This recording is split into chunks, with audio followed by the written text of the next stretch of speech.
Boa noite, Mega TV está tendo a honra de conversar com o Hildegard de Ângelo. Estamos começando aqui mais um papo.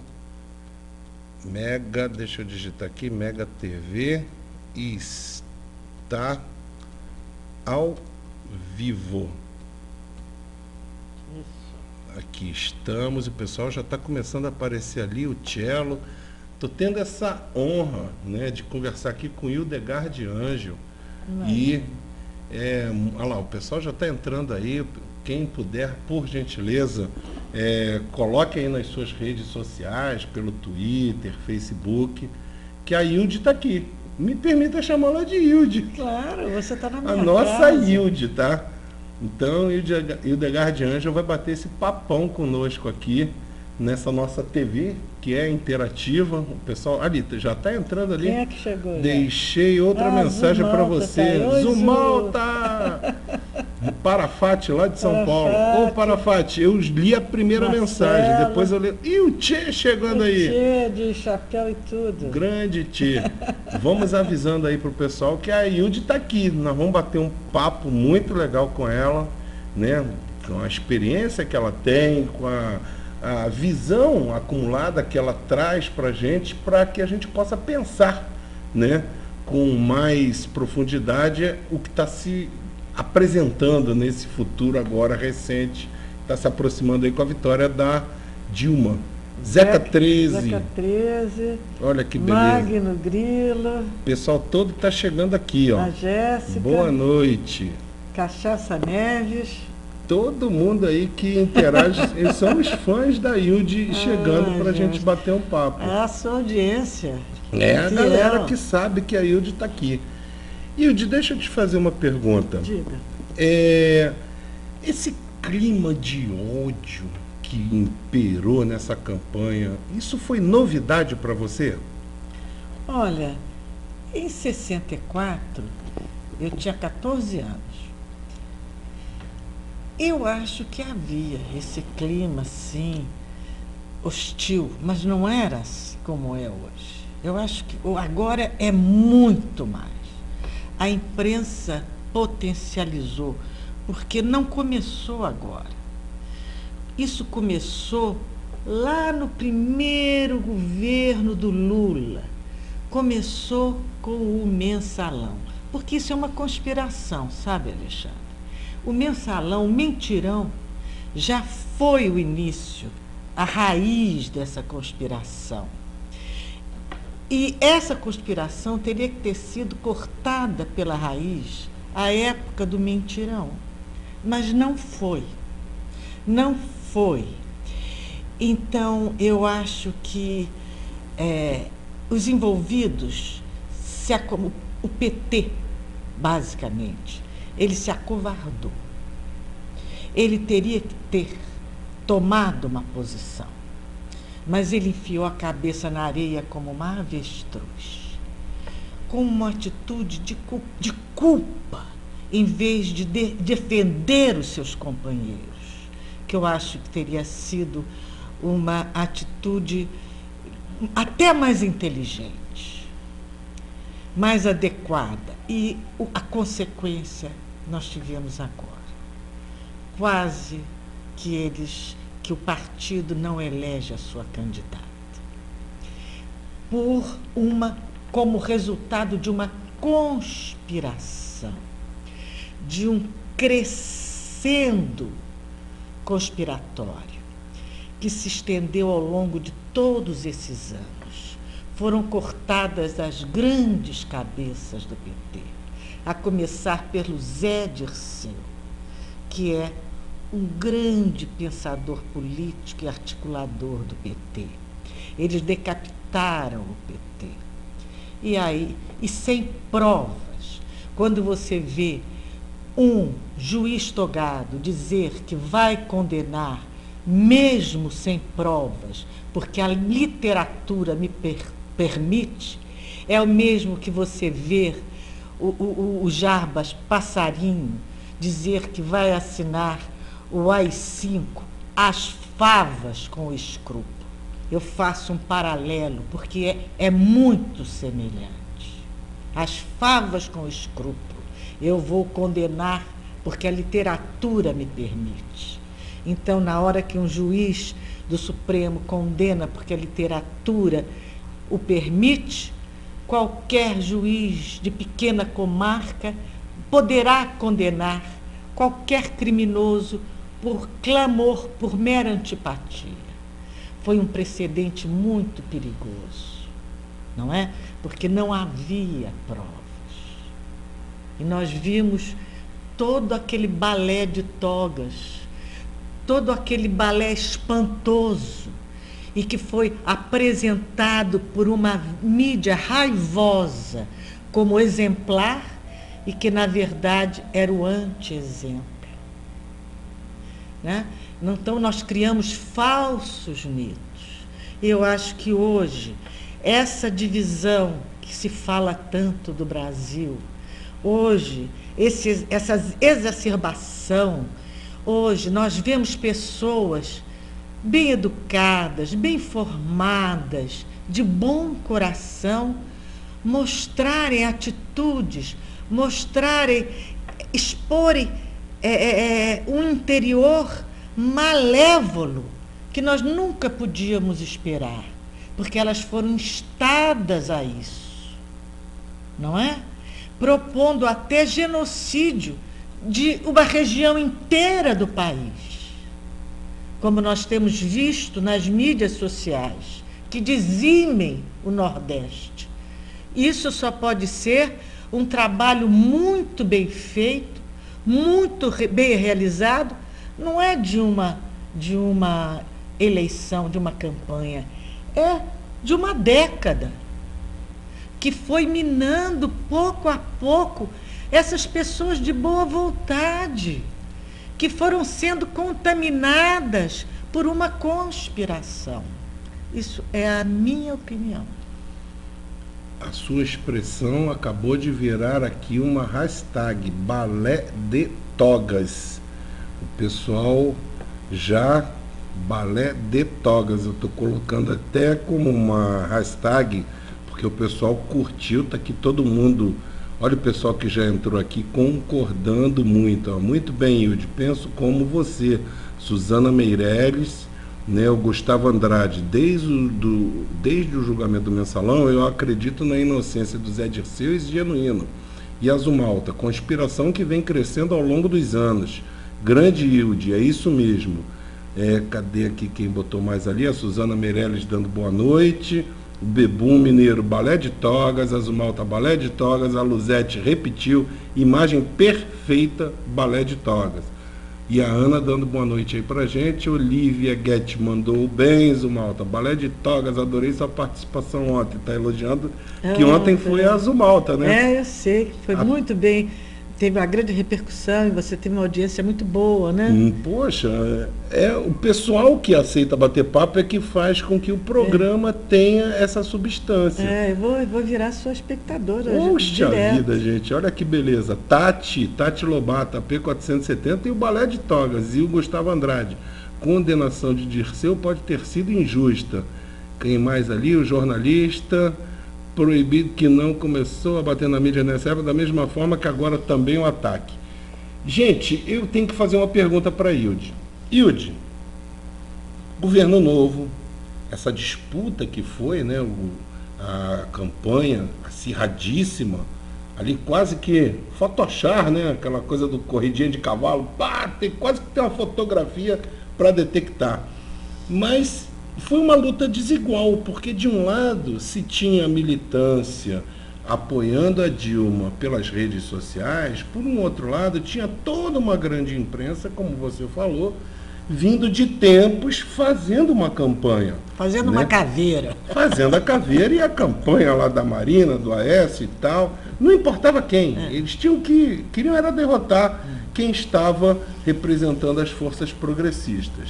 No caso, a Dilma com o PT. E aí eu te pergunto, essa discussão sobre a regulamentação, a regulação econômica da mídia, o que você acha disso? Eu acho que é muito saudável para a mídia essa regulação da mídia. Porque se a mídia não for regulada, o jornalismo brasileiro vai acabar, porque ele está ficando tão desmoralizado, mesmo eticamente, não só desmoralizado como conteúdo, porque hoje em dia já existe, sempre houve tanta preocupação ética do jornalista não ser confundido com o mercado, não ser confundida a notícia com o comércio da notícia. E hoje, com a internet, isso tudo embaralhou. Você tem a notícia é vendida, você tem o blog vende a notícia. Então, nesse aspecto, a mídia já está tão confusa. E você ainda praticar a opinião única, você ainda vender a sua biografia, o seu currículo, a sua vida, a sua opinião, você vender isso ao patrão, ao mercado da opinião única. É muito grave isso. Hoje nós vemos os grandes jornalistas brasileiros, todos eles juntos na mesma panela, praticando a opinião única. Não é possível que não haja nuances, não é possível que não haja variáveis. Não há.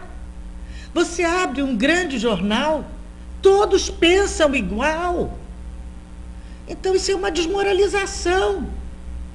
Os jornalistas, antes considerados de esquerda, estão todos à direita, todos, absolutamente todos. E isso também é um estelionato de mídia, porque faz o leitor pensar que eles são de esquerda e eles estão defendendo uma ideia totalmente à direita. Então, isso é uma desonestidade enorme, não só com o leitor, com a própria atividade. Então, se essa mídia não for regulada em emergência máxima, o jornalismo vai acabar totalmente no Brasil. Os cursos de jornalismo vão fechar, porque os jornais já estão fechando por uma série de motivos alheios a essa desmoralização no Brasil. E essa desmoralização vai precipitar o fim da imprensa. Então, tem que haver essa regulação para que a imprensa não seja autofágica. Ela mesma está se destruindo. Os grandes nomes, os medalhões da imprensa brasileira estão destruindo a imprensa brasileira. Existe um político baiano, acho que chama-se João Santana, que cunhou uma frase: velho não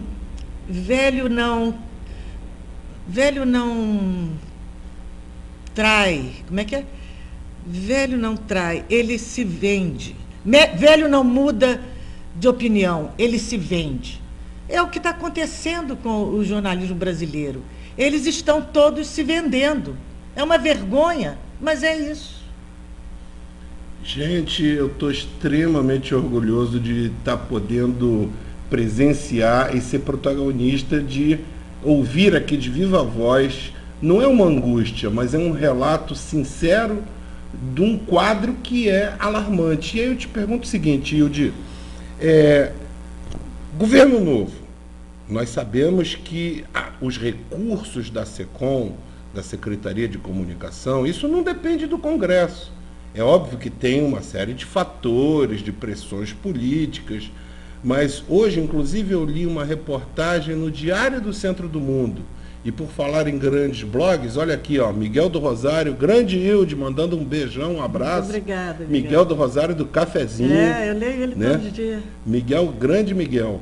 E o Diário do Centro do Mundo colocava lá: como é que pode o Merval Pereira, mas não é personificando, é porque ele representa algo que eu estou querendo perguntar aqui. O Merval depender do recurso público. Ou seja, essa imprensa, ela se acostumou a viver do recurso público. 90% dos grandes recursos da SECOM abastecem essas 4 famílias que monopolizam toda a grande mídia brasileira. Você, com a experiência que tem, né, você acha que a presidente Dilma, por exemplo, se chegar e falar assim: Hilde, quero você lá, e você senta na cadeira lá, Como é que você encararia isso? Deixa eu lhe dizer uma coisa, eu não vou nominar os jornalistas. Eu não vou nominar, não vou identificar, porque não acho elegante. Ok. Eu fiz a minha carreira profissional inteira no Globo, 80% ou 90% no Globo. Fui muito feliz no Globo, fiz grandes amigos no Globo, e o Globo foi um grande patrão para mim. Então, eu não vou nominar. Eu tenho esta posição, porque eu acho que este quadro da imprensa brasileira é ruim para a própria imprensa brasileira. Então, esta é a minha posição. Independente de A, B ou C. Do que for. Acho que é ruim. Mas não vou atacar jornalista, nominar jornalista. Vamos fazer assim. Ok. Tá? Eu não acho que seria bom para mim sentar numa cadeira do serviço público. Não acho que seria bom, até porque nunca tive essa veleidade. Nunca foi o meu foco. Então, acho que eu não tenho perfil, não acho. Não condeno quem queira sentar, não. Mas eu acho que a Tereza Cruvinel sentou e sentou muito bem numa cadeira, dirigiu uma TV pública e foi muito bem numa TV pública. Eu nunca tive esse objetivo, esse foco. O próprio Franklin, né? O Franklin está muito bem, ele é um grande jornalista, está no lugar certo. Eu acho que eu não tenho o perfil, não é o meu perfil. Não condeno quem queira, quem possa contribuir com o governo, com o seu talento, com a sua experiência. O governo precisa de jornalistas profissionais, não vai contratar jornalistas amadores e sem experiência. Então, eu acho. Agora, você militar nas duas áreas ao mesmo tempo é duvidoso, você tem que escolher uma coisa ou outra. E uma questão interessante também, que a presidente Dilma fez questão de enfatizar, não se discute a questão do conteúdo. O conteúdo é a liberdade total, né? A garantia da liberdade de expressão. Agora, a concentração, né? Por isso que ela fala na regulação econômica, né? Que ela tem essa voz única, como você disse, que vira uma voz que não tem um contraponto. E aí eu te pergunto, apesar das redes sociais serem um processo anárquico, no bom sentido, porque não existe uma orientação, uma estrutura, uma linha de cima para baixo, mas ela espelha uma diversidade. Você acredita que a tecnologia possa proporcionar um contraponto? Acho, se você diz as redes sociais, sim, sim. Acho que cada vez mais. Eu acho que a tecnologia foi um grande diferencial agora dessa campanha e poderia ser um grande diferencial ao longo de todo o governo da Dilma. E foi um grande diferencial na primeira campanha da Dilma. Foi essa a pergunta que você me fez? Sim, sim. Acho que na primeira campanha da Dilma, o Twitter, sobretudo o Twitter, ajudou muito a Dilma a se eleger. E aqui, olha, o Turquim mandando uma boa noite para você, querida Hilde Turquim, que ajudou a intermediar para que a Hilde nos recebesse hoje aqui. Ô, Patrício, como é que vai? Eu sou casada com um armênio, Turquim. O Miguel do Rosário, o Miguelzinho, está perguntando o seguinte: Hilde, e o que responder quando falam que regulação é censura? Não, isso aí é uma falácia, é um artifício que eles usam, é aquele negócio de atacar para não ser atacado. Não tem nada a ver com censura. Pelo contrário, nós estamos vivendo um momento de censura, porque nós recebemos uma informação filtrada por meia dúzia de detentores, meia dúzia de 3 ou 4, de 6 ou 7, ou de 8 ou 9, de detentores do poder de informar. Então, agora sim nós estamos sob uma censura rigorosa. Agora sim nós estamos sob o rigor da censura. Porque não há uma diversidade de opinião. Só há liberdade de expressão quando há diversidade de fontes de informação. Então, nós estamos sob censura, porque nós que estamos no Twitter temos um acesso à informação que, sei lá, 80% da população, 90% da população não tem. Nós temos uma informação que grande parte da população brasileira não tem, porque não estão no Twitter, porque no Facebook você também não tem. Olha aqui que beleza. esse programinha, ele Não é? proporciona... Você não Concordo, concorda? concordo. O programinha, ele proporciona o pessoal botar uma moedinha virtual para o programa não cair. Aí eles botam a moedinha, cada um ganha 3 moedinhas ou 5, e também tem negocinho de bater palma, tem soltar fogos. É uma festinha a nossa transmissão. A Ana Paula Persiano, que é do Espírito Santo, está aqui pelo Rio, dizendo que os jornalistas se prostituíram para os donos das grandes redes de Porque comunicação. o jornalista precisa sobreviver. Ele tem a família para sustentar. A gente também não pode atirar pedra. É difícil também a gente... Mas, é tipo um gerente de banco, um diretor de banco. É difícil. Mas a gente também tem, já que a gente está aqui, tem esse espaço para fazer esse fórum de discussão, a gente também tem que se posicionar e fazer uma pressão, né, nos nossos sindicatos, para que haja essa regulação. Não é? Agora, triste é ver companheiros da mídia fazendo artigos e fazendo movimento contra a regulação. Eu estava falando da questão da SECOM, porque isso independe do Congresso. Uma decisão política, né, do governo, agora chancelado pelas urnas, ela pode tranquilamente destinar uma parte da verba que é pública para criar a diversidade. Porque você está vendo aqui, é um microfone de R$17, você permitiu que eu viesse aqui, agradeço imensamente, mas eu poderia ter um assistente, né? Poderia estar com 2 pessoas aqui que dessem uma maior facilidade e até de alcance de divulgação, da publicização de que teria essa entrevista e termos um alcance maior. E isso ocorrendo em vários locais do Brasil, porque todos podem ter. Tem uma menina no Acre, né, que ela é fantástica, uma blogueira maravilhosa, ela pode fazer uma TV lá e ter em todos os estados do Brasil para retratar a realidade da nossa diversidade cultural, né? E aí é que eu te pergunto isso. Será que é possível a gente ter essa expectativa de que antes da regulação, né, a econômica, que depende de uma pressão e uma atuação no Congresso, é possível a gente imaginar que a verba será desconcentrada mais do que já foi? Que mais do que já foi na época do que o Zé Dirceu começou a desconcentrar. Exatamente. E acho que muito por isso ele foi tão duramente sacrificado, né? Eu acredito também. Eu acho que é importante, faça o seu apelo aqui, eu endosso. Acho muito importante que essa verba seja realmente compartilhada com as mídias sociais tão ativas e que contribuem com o processo democrático brasileiro. Nós estamos numa democracia e ela tem que ser plena.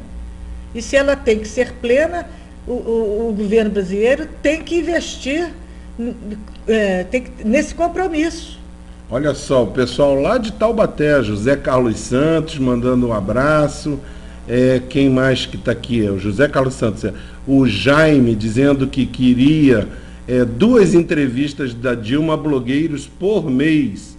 Mídia Crucis. O Rodrigo perguntando se eu quero ser uma menina do jogo. Não, porque eu não sou mais uma menina, Rodrigo. As meninas são elas. São elas. Mídia Crucis, Hilde, nós estamos vivendo um momento, censura rigorosa, que ela está reproduzindo a sua frase. Azumalta, Hilde contribuiria com um portal de imprensa alternativo? Ela está te perguntando se você poderia... Se eu tiver tempo, porque no momento, Zu, eu estou muito concentrada no Instituto Zuzu Ângel, porque eu manter viva a memória da Zuzu, a memória do Sturt, me exige muito esforço, muita energia, muito tempo.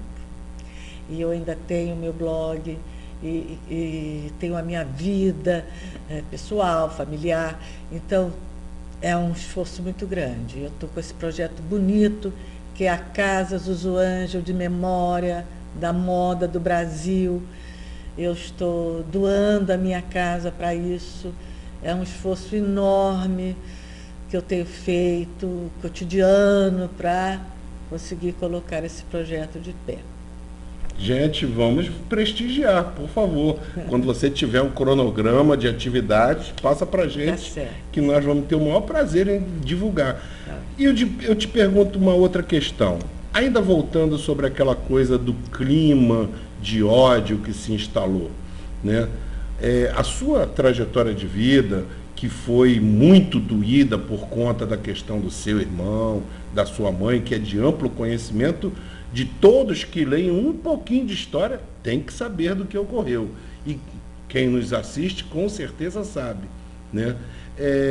Você faz um paralelo daquele momento, que você já começou falando que tem um pouco disso, mas aquele clima, você acha que ele se repetiu tanto no Mensalão quanto agora na eleição?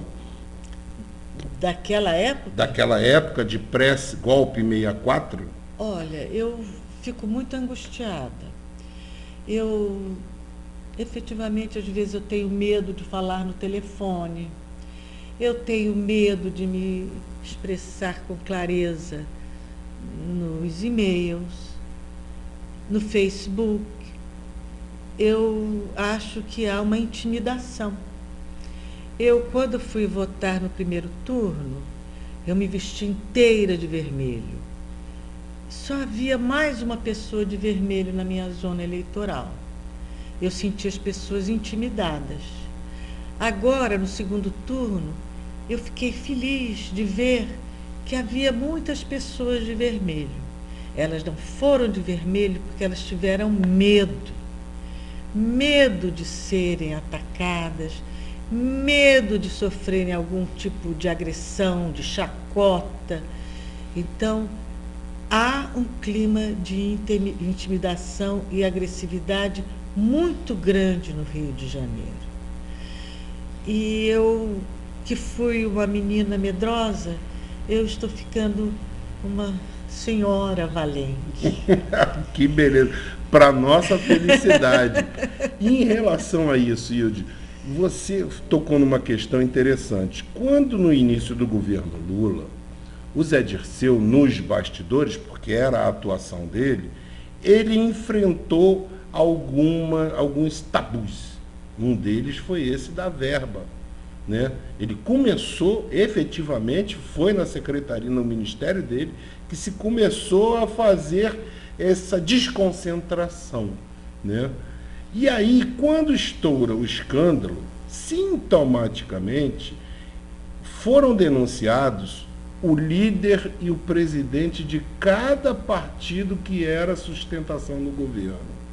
E ontem, conversando com a Zumalta, ela disse que esse julgamento foi uma grande fantasia, porque não ficou provado nada, coisa que você também falou aqui agora.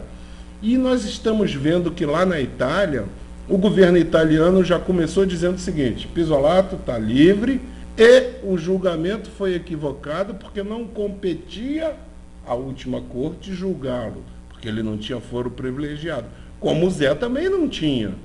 E aí eu te pergunto, você tem a esperança de que possamos desconstruir esse imaginário que está no povo em relação ao mentirão que você tão bem cunhou? Eu acho que no povo vai ser muito difícil, mas no próprio judiciário foi construído.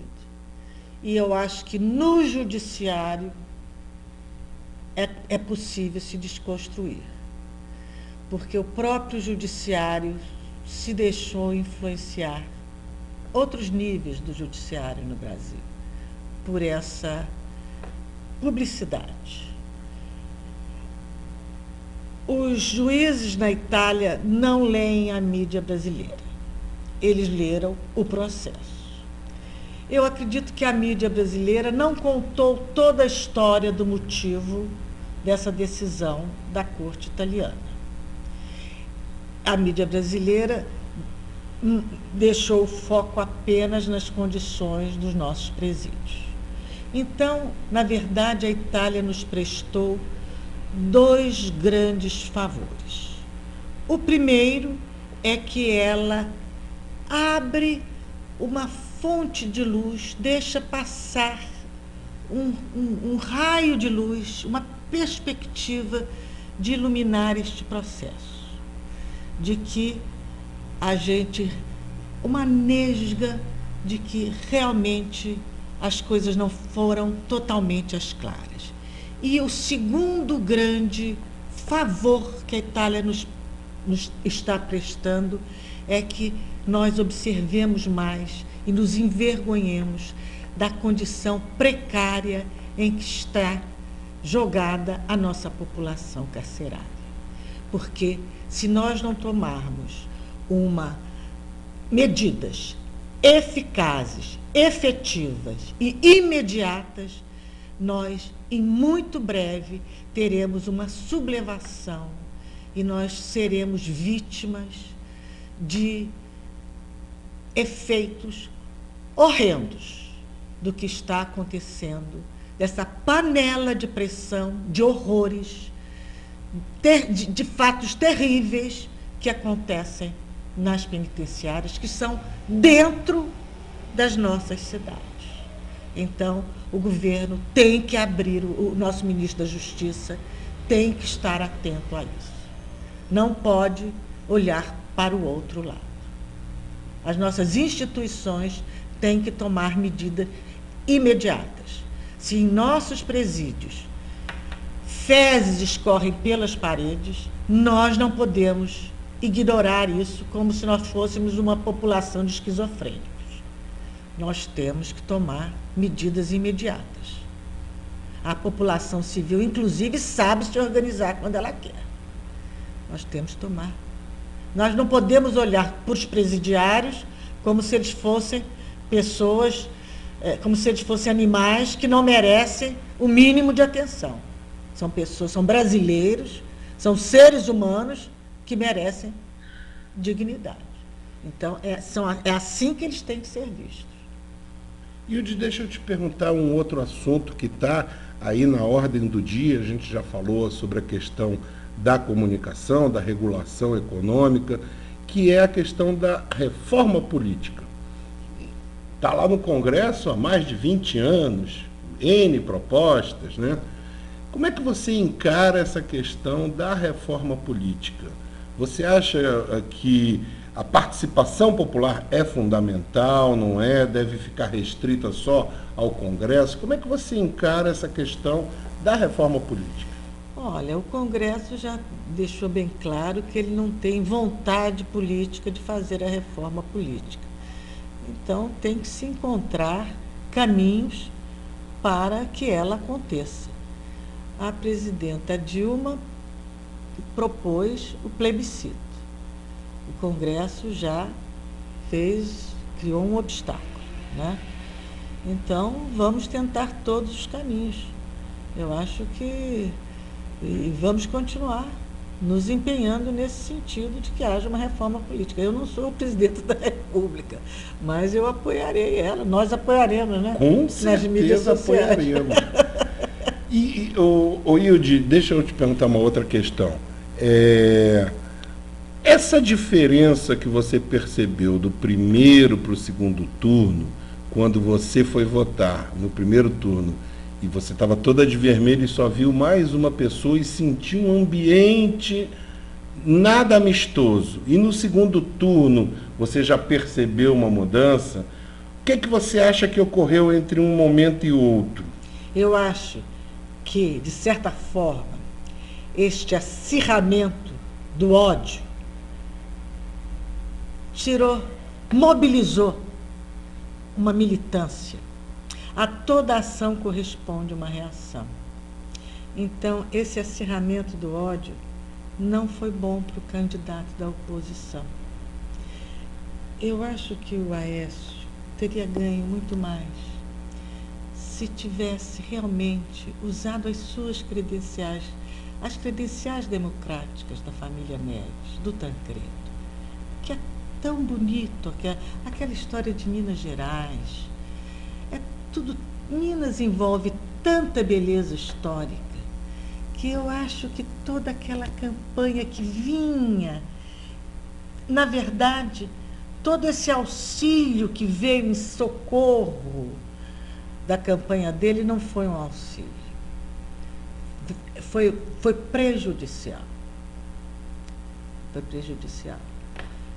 E contribuiu para a campanha da Dilma. E aí eu te pergunto, ele foi 2 vezes governador, fez o sucessor, se elegeu, quando fez o sucessor, senador. No entanto, no primeiro turno, ele já perdeu, ele teve uma votação pequena no estado de Minas. E no segundo turno também. E aí se criou aquela frase de que quem conhece rejeita o Aécio. Você acha que os mineiros se cansaram do estilo Aécio de fazer política? Bem, eu não moro em Minas Gerais, mas eu ouvi opiniões muito contraditórias, né, sobre o governo Aécio Neves. Eu hoje li uma análise de que ele teria escolhido o candidato errado a governador. Acho que na Folha de São Paulo. Aqui, ó, tem gente dizendo assim, Rodrigo, Hilde, não dá dica pro inimigo sobre a campanha do Aécio. É porque ela está sendo sincera. Eu hoje li, acho que na Folha, que ele escolheu o candidato errado, que o Pimenta não teria se empenhado, achando que sendo apoiado pelo Aécio, a coisa estaria feita e por isso ele teria perdido a eleição. E é uma análise de um analista político. Eu não sou uma analista política. Pode ter sido por isso. Outros dizem que é porque o Aécio ficou muito fechado em Minas Gerais e não praticou uma liberdade de imprensa dentro de um sistema muito familiar, bem dentro de padrões antigos, mineiros, de um colonismo muito respeitoso, que não fala dos poderosos, cerceando a opinião, e que isso prejudicou. Acredito que sim. Eu acho que, sobretudo com as mídias sociais, não cabe mais a quem pretenda ser presidente do Brasil ter essa atitude com a imprensa. Você tem que ser aberto com a imprensa, tem que abrir as portas para a imprensa, não apenas aquela que lhe beija a mão, tem que abrir as portas para a imprensa que se opõe também ao seu comando, ao seu governo. Esse é um novo mundo. Minas talvez tenha ficado muito fechada dentro de suas montanhas, a política mineira, né? Pode ser isso. Também os professores de Minas reclamaram da educação. Então, eu acho que foi uma série de coisas. E você sabe que eu talvez posso estar enganada, talvez eu tenha sido a primeira a antecipar que o Aécio e não Marina iria para o segundo turno. Quando todo mundo dava ele carta fora do baralho. Marina estava na frente, em todos os órgãos de pesquisa, muito bem pontuada, e eu tive um insight qualquer, falei, quem vai para o segundo turno é o Aécio, não é a Marina. Mas ele não vai ganhar essa eleição. Ele vai se preparar, porque ele ainda não está dentro dos padrões do povo brasileiro, atualizado em relação ao projeto do Brasil, e vai se candidatar na outra eleição. Quem sabe ele ganha na outra eleição. Aí então, vamos conversar, que o Lula também já adiantou que ele vai ser candidato. 18 ele também está aí, né? Deixa eu fazer uma pergunta para você. Não reclamem comigo, viu, garotos? Deixa eu lhe fazer uma pergunta. Mas isso foi a minha previsão. Isso. Eu não sou adivinha, posso errar. Lógico. Deixa eu lhe fazer uma pergunta. Já falamos do Aécio, né? E a Marina para você? A Marina ela veio como uma novidade. A Marina não me convence. Como é que você vê a Marina? A Marina não me convence, porque a Marina ela é um camaleão, ela vai mudando de partido, vai mudando de opinião. E assim como ela não me convence, ela também não convenceu o eleitor. O eleitor ele quer sentir segurança em quem ele vota, em quem ele apoia, em quem ele adere, né? E acho também que a Marina esteve muito ligada aos apoios internacionais. E nós temos cada vez mais que nos tornar nacionalistas. A política tucana, com a venda do patrimônio brasileiro, com a venda da Vale do Rio Doce, com a intenção de privatizar a Petrobras, tudo isso nos deixou muito traumatizados. Eu acho que cada vez mais o brasileiro tem que estimular o seu viés nacionalista, patriótico. E a Marina não me pareceu ser esta pessoa. Eu acho que o jovem brasileiro, a juventude brasileira, tem que se imbuir deste viés patriótico nacionalista. Isso nos falta. Isso que o americano tem, o brasileiro tem que ter. Patriotismo, nacionalismo. E com isso nós temos que nos identificar com as nossas forças armadas, que são nacionalistas, que são patrióticas. Porque a nossa presidenta tem que ter um grande apoio das Forças Armadas. Ela tem que ser apoiada pelas Forças Armadas, com essas nossas fronteiras sem fim, com essa nossa riqueza incomensurável, com esse nosso pré-sal que vai do sul ao Pará. Então, por isso ela tem o nosso submarino nuclear, ela está investindo nisso. Essas nossas fronteiras, para não deixar entrar armas que deixam o nosso país tão inseguro com o tráfico aqui dentro. Então, nós temos que ter uma juventude patriótica, nacionalista, que proteja o nosso país, que tenha essa consciência dessa importância. Eu penso assim. E você tocou numa questão que me faz aqui te fazer uma pergunta, Ilde. O Lula falou que nós temos um cheque para o futuro, né? Que é o cheque da felicidade, que é o pré-sal, né? O pré-sal, muitos dizem que é uma nova Arábia Saudita. Nossa, como você bem disse, do sul ao norte do Brasil. Ao Pará. Ao Pará, né? Aos pouquinhos estão descobrindo ali, né? Muitos diziam que não daria para furar, foram lá 6 mil, 8 mil metros de profundidade. Eu tive uma informação na Petrobras que efetivamente o pré-sal tem toda essa extensão. Que os brasileiros, que isso não se divulga, mas que os americanos sabem, que a Petrobras sabe, que nós temos toda essa extensão de pré-sal. É muito petróleo. Então nós temos que estar muito atentos a isso. É uma riqueza incomensurável.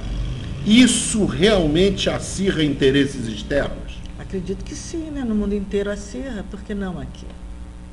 E aí, esses jogos de bastidores, de jogo de influência, inclusive no cenário político.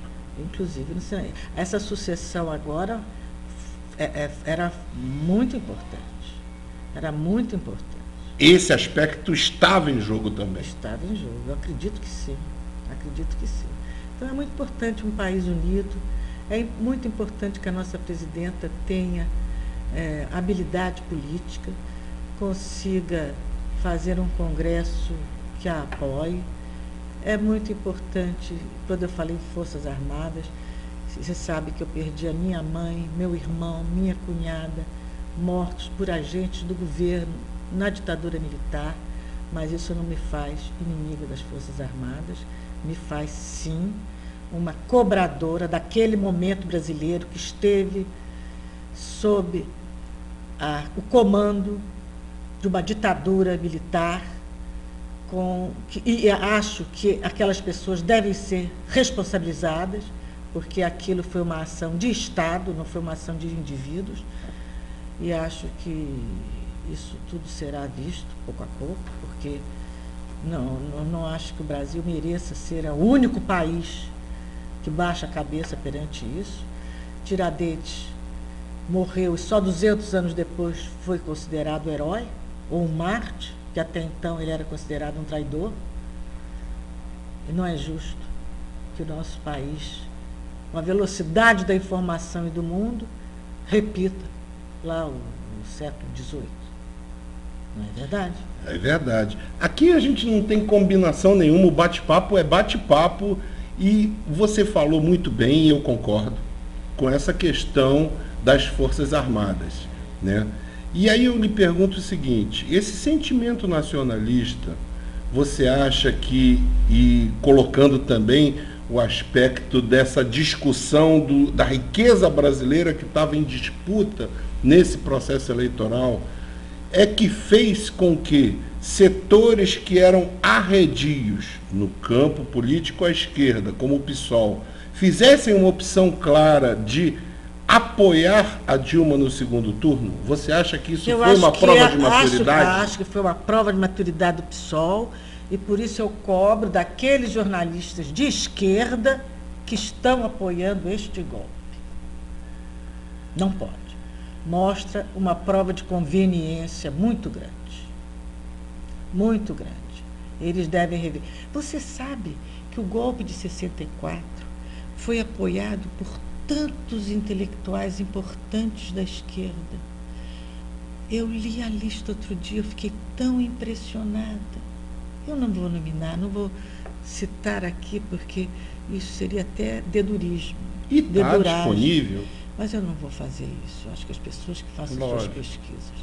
Outra coisa que eu queria abordar era a Wikipedia.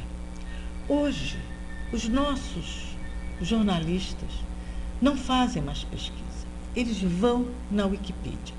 E a Wikipedia tem um exército da linha dura, dia e noite, trabalhando para mudar as biografias dos nossos mártires, dos nossos idealistas, dos nossos heróis. Menosprezando você. Modificando. Eu vou na biografia da mamãe, está sempre modificada. Eles retiram as informações de que a Comissão dos Desaparecidos, em 1998, reconheceu o assassinato da Zuzu Ângela por agentes do Estado. Entendeu?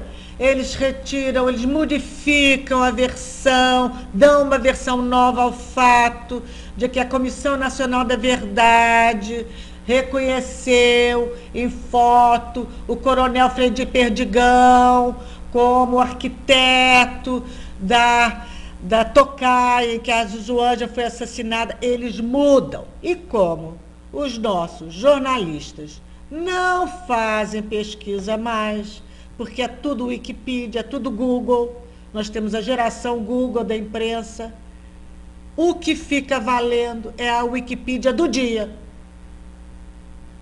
Então, eu acho que tem que haver uma ação governamental, oficial, para que a Wikipedia não prevaleça sobre a história do país. A história oficial do país não pode ser modificada diariamente pela Wikipedia. Por quê? Porque a nossa imprensa se vale da Wikipedia. E eu digo, olha só quantos comentários, mais de 350 comentários, né? Vamos tentar dar uma lida aqui para que o pessoal que está participando, porque na verdade a gente está numa espécie de uma assembleia, né? Aí aqui, ó, o Lobo botou ali, Marina Camaleão, o ciclista de rua que é de Niterói, o PT é refém de sua covardia. E palmas lá do Sebastião Archer, do professor Cirino, o Turquinho, e o golpe da Veja. Quem mais que está ali? Marco Túlio batendo palmas, parabéns por seu depoimento. José Carlos Santos, não havia como não desmontar Marina. Ela é outra entreguista. Maria Dirce, a Globo homenageando o Herzog é o fim. Quem mais ali? Nossa, deu um pulo aqui violento. Os comentários são tantos, ó. Desculpa, gente, de não conseguir ler todos. Mas ouvir a Hilde merece que nós fiquemos aqui quietinho ouvindo, né? Olha lá, professor Cirino. Cadê? Onde estava, meu Deus? Professor Cirino subiu ou desceu? Deixa eu ver aqui. Eu estava olhando o professor Cirino, sumiu ele. Adalberto Leão Sanches, às 21h46. Ele escreveu assim, Obama quer se aproximar da Dilma, sai fora. Agora é os BRICS. A Ana Paula Persiano, o que estava em jogo nessa eleição eram os BRICS. Vamos aproveitar essa fala da Ana Paula Persiano e tratar dessa questão dos BRICS, que eu acho que é uma coisa muito interessante porque é inédito na história do Brasil, né? O Brasil sempre teve uma tradição de, eu vou usar uma palavra forte, de subserviência ou submissão diplomática, né? E sempre foi considerado quintal ou da Inglaterra ou dos Estados Unidos, e de repente o Brasil vira o que se chama player internacional e constrói até um banco mundial, né, que é o Banco dos BRICS, fazendo frente ao Banco Mundial e ao FMI. Você acha que isso também, Hilde, é algo que deixa as grandes potências preocupadas?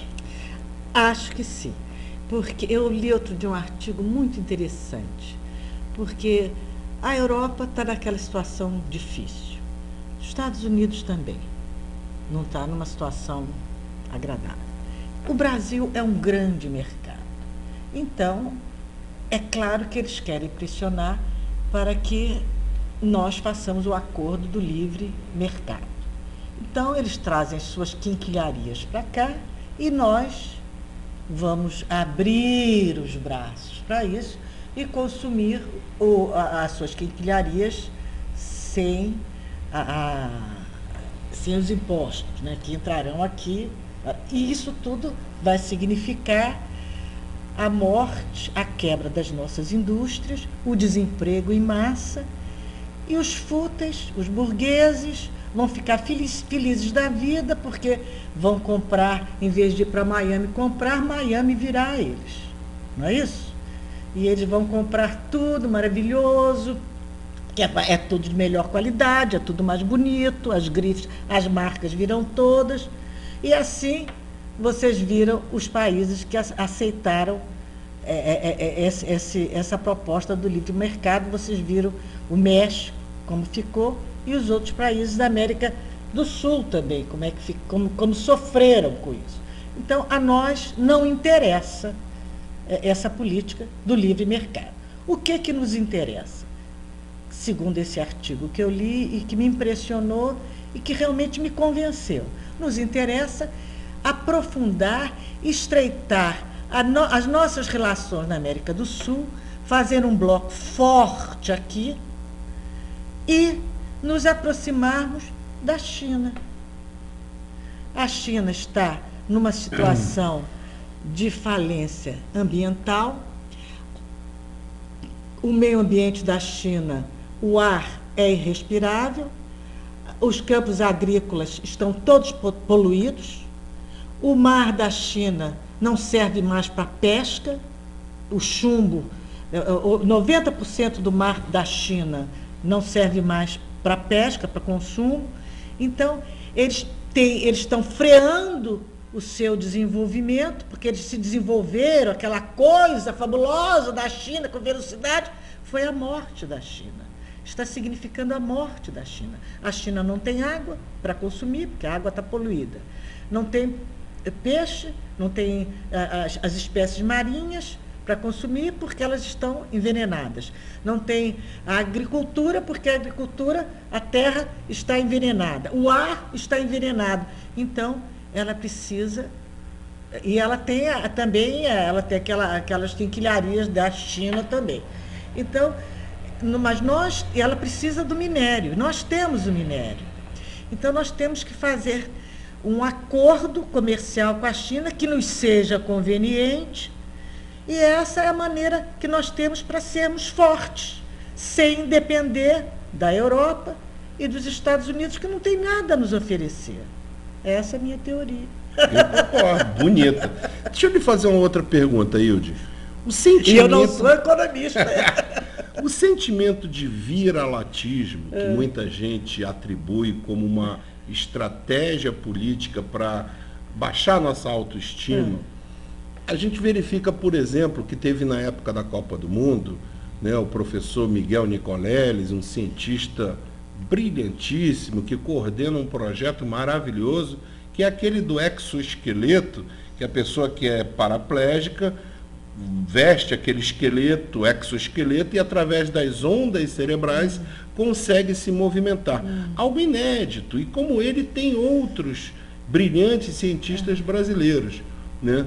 E eu estou colocando isso pelo seguinte, porque tem o projeto Ciências Sem Fronteiras e parte do recurso que vem do pré-sal está programado que 75% é para a nossa educação. Eu te pergunto o seguinte, você considera efetivamente que a educação é um fator fundamental para o país? Nossa, mãe, é. E esse discurso é um discurso antigo da Dilma, né? Quando eu com a Lili Marinho fizemos aquele almoço para a Dilma, logo do primeiro turno, antes do primeiro turno da primeira eleição dela, todo o discurso dela foi em cima da educação, que ela priorizaria a educação, os salários dos professores, e ela fez bastante coisa para a educação. E fez mesmo, efetivamente, ela cumpriu a promessa, mas tem que fazer muito mais. Porque o Brasil, ele trouxe essa nova classe, essa classe emergiu, mas essa classe precisa de uma sustentação educacional. Ela precisa disso. Então, é um compromisso muito sério, muito importante, que ela tem realmente que cumprir. A educação é fundamental para o nosso país. E o nosso ex-vice-presidente, o saudoso vice-presidente José Alencar, tinha esse discurso muito importante. A educação antes de tudo.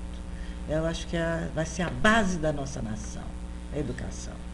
Hilde, você tem, por força de ofício e por força da sua vida, uma convivência com um setor da sociedade que a gente pode chamar que é o setor VIP da sociedade, o PIB brasileiro. Você tem esse acesso, né? Por conta desse acesso, no pós-eleição, o que você já ouviu?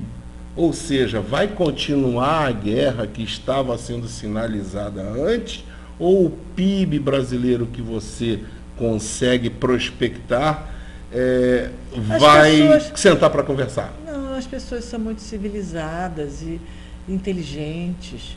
As pessoas querem que produzem, elas querem continuar produzindo. Ontem, por exemplo, eu fui num jantar em que oferecido pela maior empresa de revestimentos do Brasil, a Orleans. Eu sentei-me ao lado da proprietária e ela disse: Hilde, eu tenho muito empenho que o governo da presidenta Dilma dê certo, eu estou muito entusiasmada e, enfim, essa é a postura. Eu estou muito entusiasmada, tenho muito empenho que dê certo, e com a valentia dela, ela fez realmente me deu toda a impressão de seu empenho, de que o Brasil prospere com a presidenta Dilma. É uma empresária de porte e que outro dia levou 70 arquitetos de interiores para visitarem o Museu do Louvre. Então, uma empresária de grande porte dessa área de arquitetura de interiores e decoração. Então, eu acho que... E design, né? Então, eu acho que as pessoas que produzem, que trabalham, que fazem o Brasil andar, elas priorizam o sucesso. Elas não vão apostar no insucesso do Brasil. E aí, aproveitando, porque existe durante a campanha um sentimento até natural de torcida, né? Aquela coisa acirrada, você para lá, eu para cá. Mas agora, no pós-resultado, começa a se discutir quem vai ser o ministro da Economia, o ministro da Fazenda e tal. Aventa-se a possibilidade de ser até o Trabuco, que é o atual presidente do Bradesco. Você acha que isso seria uma anomalia ou seria algo natural? Eu acho que isso cabe à presidenta da República decidir. Eu acho que ela deve ter as suas... Eu acho que todos esses boatos não contribuem em nada. Eu não vou fazer comentário em cima de especulação. Eu acho que é uma conversa vazia. Entendi. Vamos então para a área de diplomacia. O Brasil, com essa questão dos BRICS, né? E você é uma pessoa que tem a possibilidade de sempre estar viajando e tal. Você acha que o Brasil passou a ser visto de forma diferente no exterior? A partir do presidente Lula, o Brasil passou a ter uma posição no exterior que nunca teve. A partir do presidente Lula. Isso é fato. Ah, é impressionante. E despertar um interesse que nunca despertou. Impressionante. Nós viramos uma nação. A partir do presidente Lula. Ou seja, e a Copa do Mundo e a Olimpíada que está se aproximando, você acha que contribuíram, e a Olimpíada vai contribuir para esse intercâmbio? A Copa do Mundo foi realmente um tapa na cara daqueles que urdiram uma campanha internacional contra o Brasil, porque nós mostramos competência. Nós mostramos uma competência extraordinária. E a Copa do Mundo mostrou também como o brasileiro reage bem, como ele é influenciável às boas notícias. Imediatamente, a autoestima brasileira reacendeu. Então, o brasileiro é tão suscetível às boas notícias. É tão fácil fazer o brasileiro vibrar. Esse baixo astral em que colocaram o Brasil foi tão bem planejado, é de uma crueldade. É tão feio, é tão sórdido. Essas responsabilidades tinham que ser apuradas, porque é um prejuízo tão grande para a nação. Se nós formos mensurar isso, você veja o mercado, você veja a Bolsa de Valores, como os manipuladores fizeram a Bolsa de Valores cair, o dólar subir, e bastou a presidente ganhar, a presidenta da República ser reeleita, e de novo a Bolsa sobe e o dólar cai.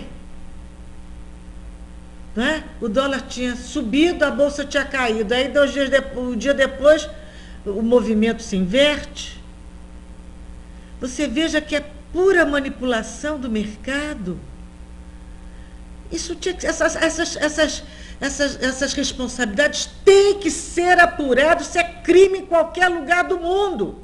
Impediram, inclusive, que mais turistas viessem ao Brasil. Pode ficar tranquilo. Eu acho que nós já completamos nosso tempo, não?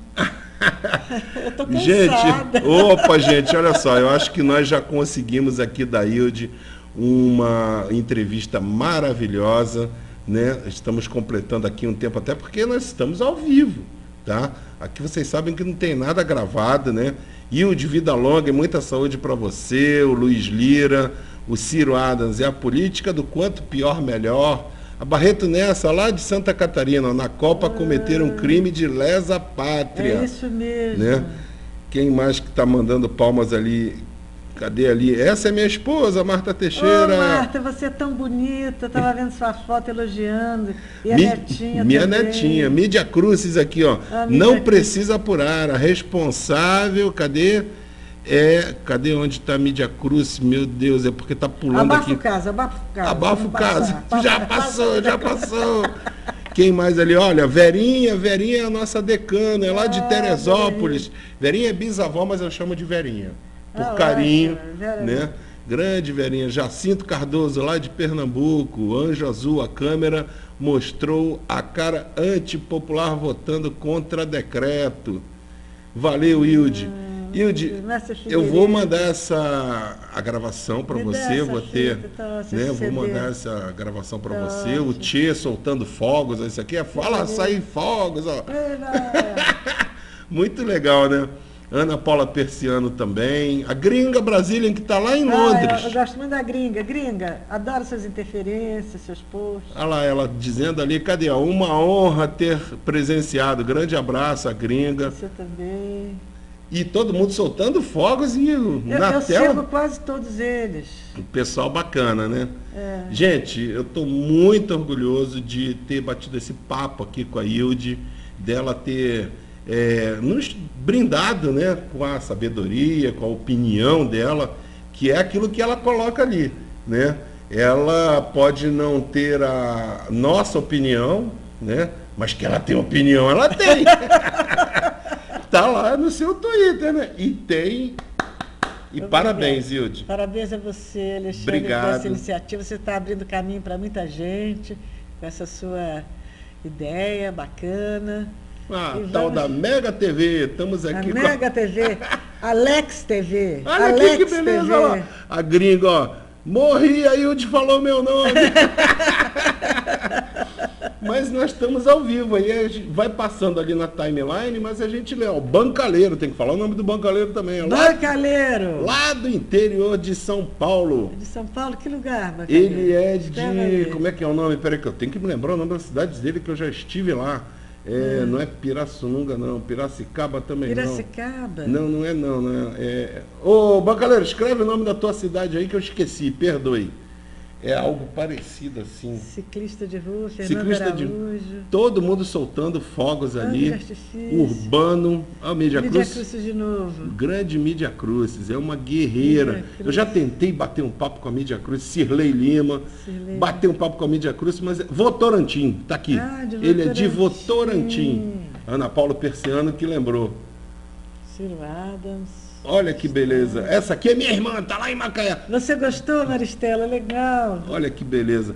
Márcio Lopeste. Disse muita bobagem, gente? Ô, gente, olha só, ela tá... Que isso? Sou do Tucanistão, o Tchê Zé Guevara. Eu morei em Porto Alegre. Sobral, Ceará, tá ligado, tá falando o Auricélio. Olha aqui que beleza. Fala o meu, Hilde, Margot Villagrán. Eduardo Cruz, São Paulo. Recife. Que legal. O El Conde. Né? Olha que beleza. Conde, eu adoro El Conde com esse cabelão. Grande cabelão. Aninha lá de Guarani, eu já usei Minas. muito essa peruca do El Conde. A Aninha lá de Guarani. Teve que socorrer o pai e ela e perdeu. Mas vai ficar gravado, Aninha. Fica tranquila que fica gravado. Gente, eu vou me despedindo aqui. Amanhã nós vamos ter um papo com um produtor musical. Deixa eu ver até se eu pego o nome dele aqui. Se eu lembro, acho que não, vou fazer um esforço aqui. É Theo Lima. Ele toca na banda do Ivan Lins. E ele é presidente da Casa da Música. É algo assim. Às vezes eu esqueço. Moisés. E nós vamos bater um papo amanhã. Tá? Então, Mega TV amanhã. 21 horas, Brusque no ar, lá, Alberto Leão. Eu usei essa peruca, Conde, usei quando eu tinha 18 anos. Eu subia no elevador com o Roberto Marinho com essa peruca. Olha que beleza. Black Power. Gente, eu estou muito feliz de ter batido esse papão, né? E o pessoal aqui, olha lá, batemos recorde de audiência hoje. Hoje foi o maior número de pessoas ao mesmo tempo assistindo. Legal. Né? E os comentários lá quase que chegando a 650. São Gonçalo. Eu tenho muitos amigos lá. Gustavo Andrade, a Kátia. Tem vários estados aqui, o pessoal está curtindo. Abraços, Potiguar, Rio Grande do Norte. E o olha lá, Neto, minha Pancho Carbeço. Rodrigo, muito legal pela iniciativa. Foi um prazer estar aqui. Barreto Nessa, de Santa Catarina. Opa. Barreto também. Tu acompanha. Barreto Nessa. Ciro Adres, de Fortaleza. Sérgio Wendel, Parafate. Que pena, queria mais. Parafate, de Indaiatuba, São Paulo. Legal. Marco Túlio, de Goiânia. Bacana. Vários estados participando, Alcir Júnior de Niterói. Bebum Mineiro, ele é de Londrina. Como é que pode? Já apareceu Bebum. Já apareceu, né? Nilson da Vix, boa noite, Hilde. Manaus, olha lá, C. Marins de Manaus, está aqui na área, ó. Marins da Silva. Manda um abraço para Alex Denerias, para mim, colunista social de Manaus. Ananias de Recife. Gente, grande beijão. Hilde, simpatia, estou super orgulhoso de ter feito esse papo contigo, tá? E Turquim, obrigado por ter ajudado para que a Hilde nos recebesse hoje aqui no Mega TV para a gente bater esse papo maravilhoso. Turquim, adorei seu contato, você falou palavras muito bonitas para mim, me tocou, viu? Ah lá, abraço Hilde, grande Turquim. Floripa também na área. Pessoal, até amanhã, um beijão, amanhã às 21 horas estaremos de volta, tá? Um abração para